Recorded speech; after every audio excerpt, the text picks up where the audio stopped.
क्या आप अशांत हैं या मानसिक तनाव से ग्रस्त हैं? क्या आपका व्यापार घाटे में जा रहा है? क्या कर्जदार और बीमारी पीछा नहीं छोड़ते? क्या आप अपने दाम्पत्य जीवन को लेकर परेशान हैं? क्यों नहीं आती घर में सुख समृद्धि?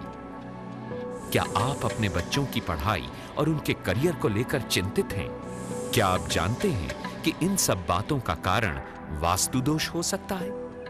और इसके निवारण के लिए आप मिल सकते हैं वास्तु विशेषज्ञ नरेश सिंगल जी से, जो अपनी प्रतिभा के लिए देश ही नहीं विदेशों में भी जाने जाते हैं। सिंगापुर, मलेशिया, थाईलैंड और दुबई जैसे देशों में ये किसी परिचय के मोहताज नहीं। सुप्रसिद्ध वास्तु विशेषज्ञ नरेश सिंगल जी से देश की राजनीतिक, सामाजिक व कॉरपोरेट जगत की कई बड़ी बड़ी हस्तियां नियमित रूप से सेवाएं ले रही हैं।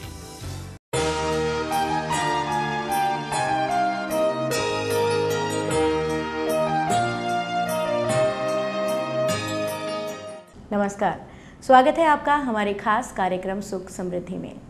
दोस्तों, हर इंसान चाहता है कि उसका जो जीवन है वो सुखमय हो, उसके जीवन में सिर्फ सुख ही सुख हो। न जाने लेकिन फिर भी कहां से हमारी ज़िंदगी में दुख आ जाते हैं। लेकिन अब आपको घबराने की ज़रूरत नहीं है, क्योंकि आपके इन दुखों को दूर करने के लिए इस वक्त हमारे साथ स्टूडियो में मौजूद हैं वास्तु, फेंग शुई और पिरामिडोलॉजी विशेषज्ञ नरेश सिंघल जी, जो आपकी इन सभी समस्याओं का समाधान करेंगे और आपको मिलाएंगे वास्तविक सुख से। तो आइए, समय को ज़्यादा व्यस्त न करते हुए आपकी मुलाकात करवाते हैं नरेश सिंघल जी से। नरेश सिंघल जी, आपका हमारे स्टूडियो में बहुत बहुत स्वागत है। नमस्कार। नमस्कार। और इस वक्त जो हमारे पास पहला प्रश्न आया है ये गुजरात से है। ये प्रश्न लिखती हैं राधा जी हैं। इनका कहना है कि इनकी शादी को 5 साल हो चुके हैं और ये संतान की इच्छुक हैं, लेकिन अभी तक इन्हें संतान नहीं हो पाई है।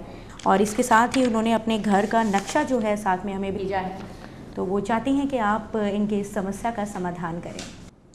इसमें 2-3 चीज़ें हैं। यदि किसी व्यक्ति को शादी हो गई है, 3-4 साल हो गए हैं या एक नॉर्मल टाइम से ज़्यादा हो गया, फिर भी उसको संतान की प्राप्ति नहीं हो रही, इसमें सबसे पहले तो आपने नेचुरली मेडिकल टेस्ट वगैरह सब करा लिए होंगे, दोनों ने, हस्बैंड वाइफ दोनों ने। यदि वो सभी टेस्ट वगैरह सही आपके आ रहे हैं और आपने सभी प्रयत्न कर लिए हैं, इसके अंदर जो महत्वपूर्ण बात है वास्तु पॉइंट ऑफ व्यू से, कि सब कुछ सही होने के बावजूद भी आपको संतान की प्राप्ति नहीं हो रही, तो वहाँ पर ये है कि सीधा सीधा नक्शा देखने से भी पता लगता है। अदरवाइज मैं इसका आंसर दे सकता हूँ कि आपका बेडरूम नॉर्थ ईस्ट में है। नॉर्थ ईस्ट क्या है? ईशान। ईशान मतलब भगवान। भगवान के बाद की बात करें, मान लीजिए कि चलिए एक आम जो हिंदू परिवार है वो तो भगवान को समझता है। आपकी जगह मान लीजिए कोई मोमडन है या कोई क्रिश्चियन है, वो इसको कैसे समझेगा? मैं इसके लिए एक साइंटिफिक लफ्ज़ आपको बताता हूँ। यहाँ से हमारे को आती है अल्ट्रा वायलेट रेज, जो कि गर्भस्थ शिशु के लिए या गर्भ धारण करने में अवरोध पैदा करती हैं, यानी कंसीव करने में ही प्रॉब्लम पैदा कर देती हैं मोस्टली। तो ये है कि सबसे पहले हमारे को वहाँ पर नॉर्थ ईस्ट जो हमने बेडरूम बनाया हुआ है वहाँ से उसको हटाना चाहिए। अब कई बार हम देखते हैं कि बेडरूम जो है नॉर्थ ईस्ट में भी नहीं है और फिर भी संतान की प्राप्ति नहीं हो रही, तो वो क्या करते हैं, दुखी तो पहले से ही होते हैं क्योंकि संतान नहीं प्राप्त हो रही, तो वो क्या करते हैं, पूजा पाठ को और बढ़ा देते हैं। और क्या करना चाहिए कि हर टाइम वो पूजा पाठ जो है मंदिर में जो है घर में शुरू कर देते हैं, और घर में क्या बेडरूम में शुरू कर देते हैं।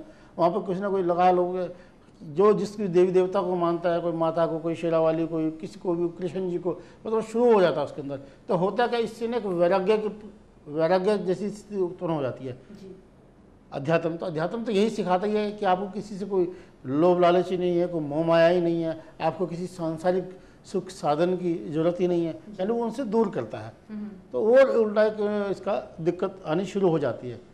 मैं ये नहीं कह रहा हूँ कि आप पूजा पाठ ना करें, बिल्कुल करें, बट अपने बेडरूम के अंदर जो है यहाँ पर गृहस्थी होती है, जो हस्बैंड वाइफ होते हैं, या फिजिकल रिलेशन रहता है, सेक्सुअल रिलेशन रहता है, वहाँ पर जो है वहाँ पर मंदिर नहीं बनाना चाहिए किसी भी रूप में, किसी भी प्रकार से, किसी संत की, महात्मा की, गुरु की, किसी भगवान की, किसी इष्ट की आपने वो स्टिकर, कैलेंडर या कोई आंशिक रूप से भी पूजा स्थल नहीं बनाना चाहिए।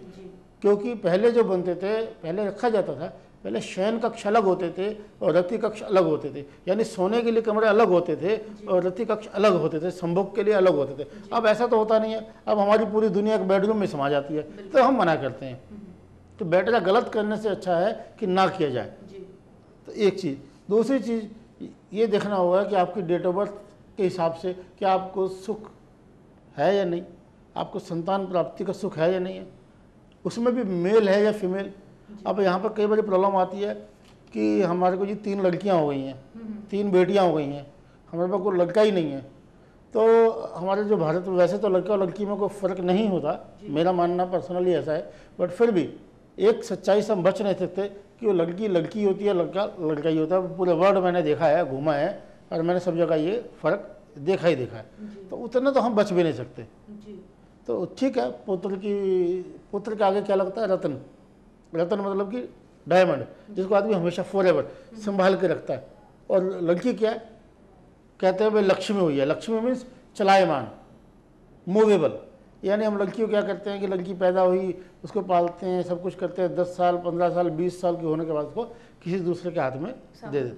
यानी जो लड़की है वो हमारे वंश वृद्धि के लिए नहीं रहती, जबकि लड़का रहता है। इसलिए दोनों चीज़ों में थोड़ा सा तो अंतर है ही है। हमने खास करके भारत में तो है ही है। तो उसको थोड़ा सा फर्क के लिए यदि आपके पास, आप उसमें देखें कि इसमें अलग अलग इसमें विधियाँ बताई गई हैं पूजा पद्धति के हिसाब से भी, और इसमें डेट ऑफ बर्थ में जुड़ जाना पड़ेगा। इसके बिना हम उसको बता नहीं सकते कि आपके लिए सूटेबल डायरेक्शन कौन सी है, कैसे। और इसी के साथ सिंगल जी हमारे पास एक और मेल आया हुआ है।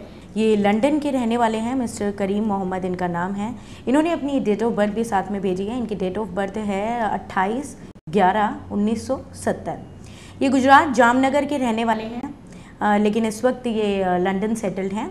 और इनकी शादीशुदा जो ज़िंदगी है वो सुखी नहीं है। वो अपनी शादीशुदा ज़िंदगी से बिल्कुल भी सुखी नहीं है, और वो अपनी बीवी से डिवोर्स लेकर दूसरी शादी करना चाहते हैं। तो वो चाह रहे हैं कि मतलब क्या इससे उनकी ज़िंदगी में, शादीशुदा ज़िंदगी में सुख आ पाएगा, या फिर ये जो है ये जो शादीशुदा ज़िंदगी का जो सुख है वो उन्हें नसीब ही नहीं है। तो उन्होंने अपने लंदन वाले घर का नक्शा भी हमें साथ में भेजा है, तो आप देख कर ज़रा इनकी समस्या का समाधान करें। करीम जी, आप लंदन में रहते हैं, इसलिए आपके जो विचार हैं वो भी लंदन वाले हो गए हैं। हमारा शास्त्र कभी भी ये सलाह नहीं देता है कि आप डाइवोर्स लें जी, पहली बात। फिर भी कभी कभी सर्कमस्टांसेस या ऐसे आदमी के हालात या ऐसी कुछ परेशानियाँ उत्पन्न हो जाती हैं। शास्त्रों में या कानून के हिसाब से भी यदि कोई महिला पागल हो जाए, या करैक्टर वाली बात है, कुछ चीज़ें कुछ बहुत सॉलिड रीज़न है, उसी ग्राउंड के ऊपर ही आप उनको डाइवोर्स दे सकते हैं जी। और आप वैसे बिल्कुल सीधे सीधे अपने मतलब की बात कर रहे हैं कि मैं उनको डाइवोर्स देना चाहता हूँ, फिर दूसरी शादी करना चाहता हूँ। ठीक, इसके लिए मैं आपको कोई इस तरीके से टेलीविज़न के माध्यम से मैं ऐसी कोई सलाह नहीं देना चाहता हूँ। इसके लिए आप पहले अपनी डेट ऑफ बर्थ भी दें, अपना सब कुछ दें, उसके बाद ही हम आपको बता पाएंगे कि डाइवोर्स, हाँ ठीक है कि डाइवोर्स आपको चाहिए, उसके लिए पीछे पूरा कारण चाहिए, उसके बाद ही हम ऐसी कोई सलाह दे पाएंगे। अदरवाइज हम किसी का घर तोड़ने के लिए यहाँ नहीं बैठे हैं, ठीक उसके उल्टा हम उसका घर जोड़ें। आप ये कहें कि मेरी पत्नी से बनती नहीं है, आप उस पत्नी के बाद दोबारा जाना चाहते हैं, पत्नी के साथ में रहना चाहते हैं, उससे अपना मधुर संबंध चाहते हैं, उसके लिए मैं आपकी हेल्प कर सकता हूँ। बिल्कुल। तो सिंगल जी, हमारे दोस्तों की आज समस्याओं का आपने बहुत ही अच्छे तरीके से, बहुत ही खूबी से आपने समाधान किया, और आशा है कि हमारे दोस्तों को इससे बहुत ही जो है फ़ायदा पहुंचा होगा। तो दोस्तों, आगे भी आप अपनी समस्याओं के समाधान पा सकते हैं, लेकिन आज के लिए इतना ही। और सिंगल जी, आप हमारे स्टूडियो में आए और आपने हमारे मित्रों की समस्याओं का समाधान किया, इसके लिए बहुत बहुत धन्यवाद। नमस्कार।